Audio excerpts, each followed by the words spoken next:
Donc Amandine Pérez, je suis responsable du service santé conditions de travail de Pôle emploi Hauts-de-France.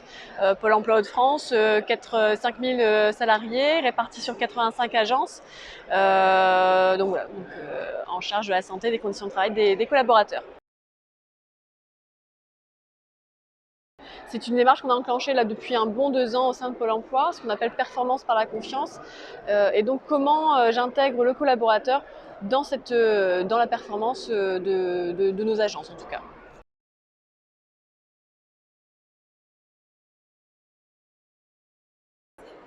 Alors sur le télétravail, au départ il y avait un premier accord qui était assez, je dirais pas strict parce que c'était déjà avantageux, mais qui était très contraint, on va dire un cadre contraint.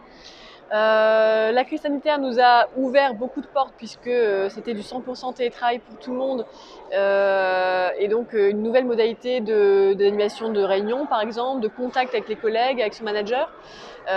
Et donc on s'est beaucoup inspiré, il y a eu des phases de ce qu'on appelle des focus group, donc des groupes d'échange aussi avec les collaborateurs, des groupes d'échange avec les managers, pour avoir leur leur retour d'expérience en tout cas sur cette crise sanitaire et qu'est-ce qu'ils souhaitaient garder, qu'est-ce qu'ils souhaitaient ne pas garder en l'occurrence.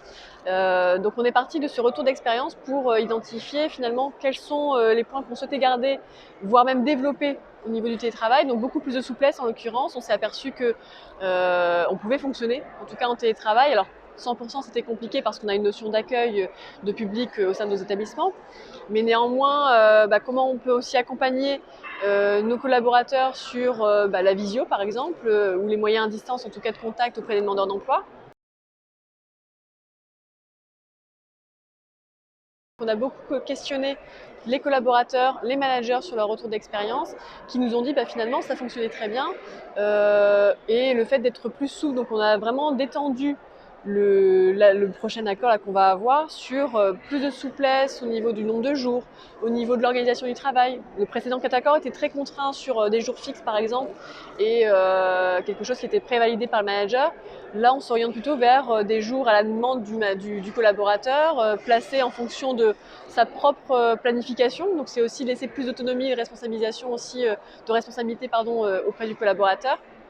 Donc on s'est vraiment assoupli sur ce point de vue-là, en partant de leurs besoins et aussi quand même de notre offre de service et du besoin des demandeurs d'emploi, puisqu'il ne faut pas oublier qu'on a quand même une offre de service à déployer et que l'objectif n'est pas de dégrader cette offre de service, donc au mieux l'améliorer et tout au moins en tout cas la maintenir et maintenir un niveau de satisfaction aussi des demandeurs d'emploi.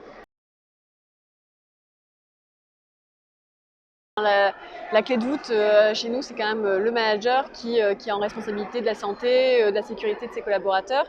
Et donc en ça, beaucoup de sensibilisation et de formation sur l'animation à distance, qu'est-ce que ça implique, qu'est-ce que ça génère aussi chez les collaborateurs, entre ceux qui sont présents sur site et ceux qui sont en même temps en visio, de ne pas les oublier, de ne pas oublier ceux qui sont en visio. Donc quelques repères comme ça de techniques d'animation, on va dire.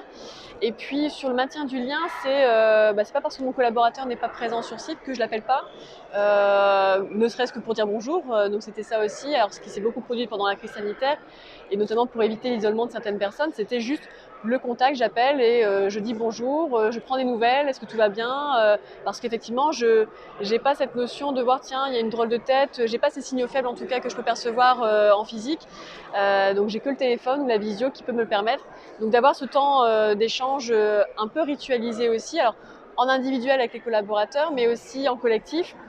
Et donc, ce qu'on avait demandé au manager, c'est de ritualiser justement au travers d'un petit déj virtuel ou d'un café virtuel, d'avoir ces petits briefings et ces temps d'échange, pas forcément sur l'activité professionnelle, mais juste est-ce que ça va, tiens, qu'est-ce que vous avez fait ce week-end, vous avez passé un bon week-end, et voilà, pour maintenir le lien et garder cette proximité, même en virtuel, avec les collaborateurs.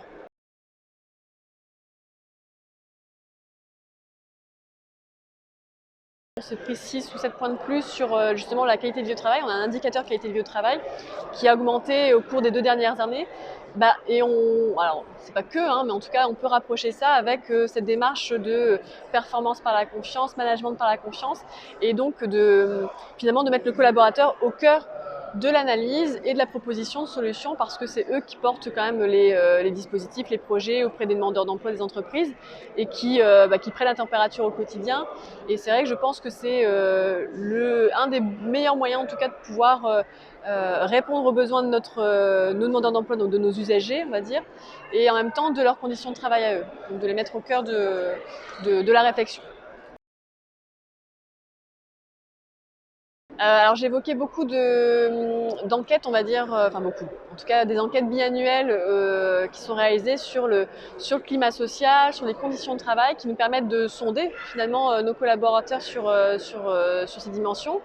Et puis pour aller plus loin, parce qu'on a des retours quantitatifs, je dirais, de ces enquêtes, qui nous éclairent déjà quand même beaucoup. Et par contre, on s'est aperçu qu'il nous manquait le volet qualitatif. Par exemple, quand le volet relationnel est sorti, ou le volet charge de travail, par exemple, est beaucoup ressorti sur le sentiment de charge de travail de la part de nos collaborateurs, on a souhaité creuser cette dimension. Qu'est-ce qui génère ce sentiment de surcharge de travail? Parce que ça, au travers de l'enquête, on n'avait pas. Donc, avoir un peu plus de verbatim. On a réuni donc, des groupes d'échange avec des collaborateurs, des managers également, pour comprendre cette notion, qu'est-ce qui génère de la charge de travail, comment vous la gérez, qu'est-ce qui vous serait utile comme dispositif ou levier pour ne pas avoir ce sentiment de surcharge de travail. Et ce qui nous a permis d'ailleurs ensuite de mettre en place des actions sur des séminaires, des webinaires sur la prise de recul, par exemple, oui, il y a une charge de travail, mais comment j'appréhende mes priorités, comment j'appréhende aussi ce sentiment de charge. Donc on a créé derrière des webinaires pour répondre à cette demande. On a créé aussi des webinaires sur la prévention de la santé au travail pour les managers qui ne se sentaient pas suffisamment accompagnés ou en tout cas légitimes sur cette question de la santé. Et tout ça, c'est remonté des besoins, en tout cas des écoutes qu'on a pu faire auprès des agents et des managers.